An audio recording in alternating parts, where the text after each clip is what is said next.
Being a Reef Keeper, presented by Matthew Griste. What is a reef keeper? Well, a reef keeper is someone who's decided to go out on a limb and keep amazing creatures and amazing life in their own home, stuff that you can't normally see unless you go to an aquarium or you go scuba diving or you make a trip out to the Bahamas. That is who a reef keeper is.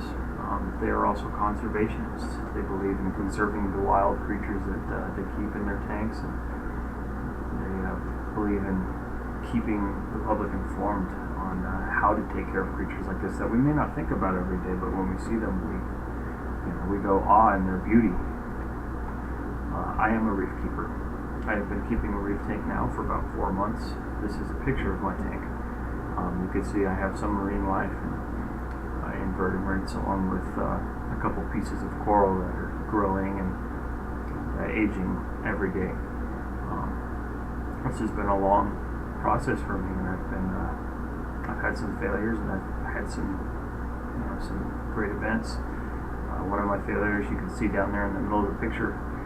It's a white piece of rock where I had a coral die. So it's both a rewarding and kind of a hateful hobby, because sometimes you can mess up and sometimes things turn out the way you want them to. It's not only fun, but it's also very complicated. Here are pictures of the technology I run on my tank to keep the environment safe for the fish and safe for the invertebrates. And this is only part of the job. There's testing and there's changing the water, because in order to simulate an ocean environment, you have to pull water out and put new water in, just as if the ocean would push and pull it out. It takes a lot of time. It's very complicated, and it can get very expensive. But as I said before, it's not only fun, but it's important. It's about conservation at its core.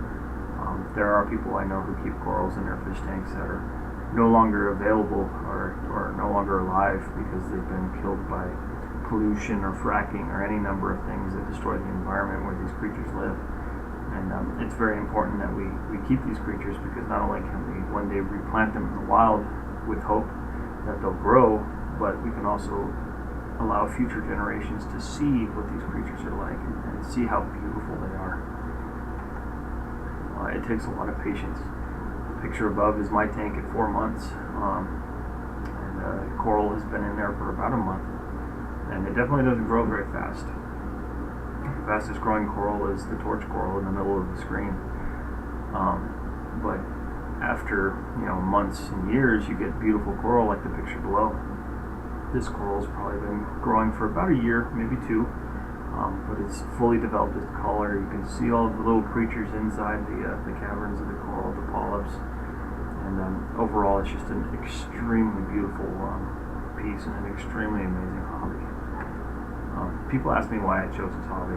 They say, oh, it's so expensive, or oh, you spend so much money, and you could be doing other things with that money, but I always look at them and say, because it's something I enjoy and it's something I believe in.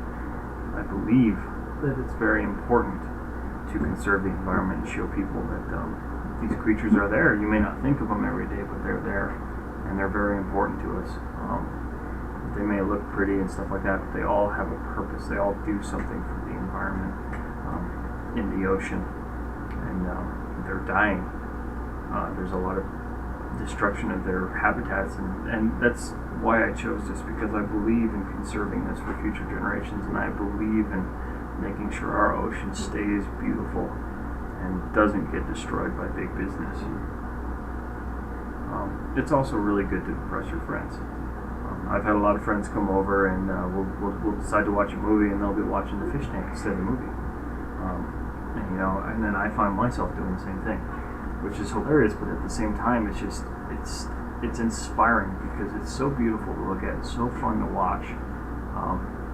The big explosive movie on the screen doesn't seem as significant anymore. But it also may not be for everyone. A lot of people I know have tried this.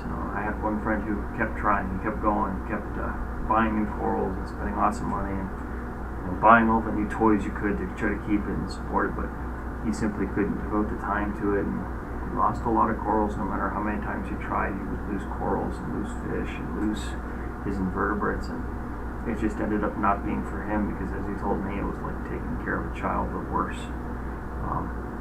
So it's definitely requires patience, and it definitely requires time. But it's here to stay as my favorite hobby. Every day I wake up and I look at this thing. It inspires me not only to continue my work with 3D animation and things like that, but it inspires me design-wise to design new creatures that are based off of creatures from in the deep. And it's inspired Hollywood directors to design things in their films that are otherworldly, and it all comes from something that is actually a lot closer to us than we think.